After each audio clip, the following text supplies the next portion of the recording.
Salut, moi c'est Mohamed. Tu te souviens? Je t'avais invité à venir découvrir un monde merveilleux, celui des relations humaines. Pour faire de toi, manageuse, un artiste, une artiste. Alors, rentrons dans le vif du sujet en abordant le thème de la confiance. Celle qui fonde et celle, le contrat de la relation entre les différentes composantes de ton équipe. Et puis surtout, celle qui doit être ton allié, ta boussole. Sais-tu que le manque de confiance est une des premières carences managériales? La confiance ne se donne pas, elle se mérite, dit-on. Et toi, qu'est-ce que tu en penses? Reconnais qu'il faut du courage pour avoir foi en une personne.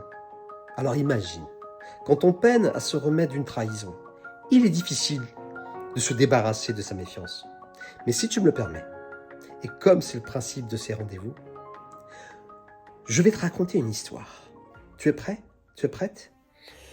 Il était une fois un porteur d'eau indien qui avait deux grandes jarres, suspendues aux deux extrémités d'une pièce de bois qui épousait la forme de ses épaules. L'une des jarres avait un éclat et perdait presque la moitié de sa précieuse cargaison en cours de route, alors que l'autre conservait parfaitement toute son eau de source jusqu'à la maison du maître. Cela dura 2 ans. La jarre parfaite était fière, tandis que la jarre abîmée avait honte et se sentait déprimée. C'est alors que la jarre endommagée s'adressa au porteur d'eau au moment où celui-ci la remplissait à la source en lui disant qu'elle se sent coupable et lui prie de l'excuser. Mais pourquoi? Demanda le porteur d'eau. De quoi as-tu honte? Celle-ci lui répondit que malgré tous ses efforts, il n'y a que la moitié de l'eau qui est livrée au maître. Le porteur d'eau lui fit prendre conscience que c'est de son côté que les plus belles fleurs se trouvaient et qu'il n'y en avait que très peu du côté de la jarre parfaite. C'est parce qu'il a toujours su qu'elle perdait de l'eau et qu'il en a su en tirer parti, en plantant des semences de fleurs de son côté du chemin qu'elle arrosait chaque jour. Et donc, pendant 2 ans, grâce à la jarre abîmée, il a pu cueillir de magnifiques fleurs qui ont décoré la table du maître.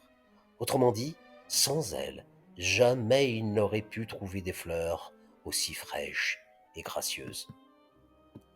Alors qu'est-ce qu'elle te dit, cette fabuleuse histoire? Pour toi, dans la conduite de ton équipe, elle te permet de concentrer toute ton attention sur les forces de celle-ci afin de l'aider à les développer. Quant à toi, cher manageuse, qui manque de confiance, cette histoire te soulagera à relativiser tes souffrances liées à tes défauts ou au regard d'autrui. Et enfin, elle te permet de prendre conscience que tu peux transformer tes faiblesses et celles de ton équipe en force par la bienveillance et l'empathie. Et surtout, sois sceptique en adoptant le 5e accord Toltec et interroge le système.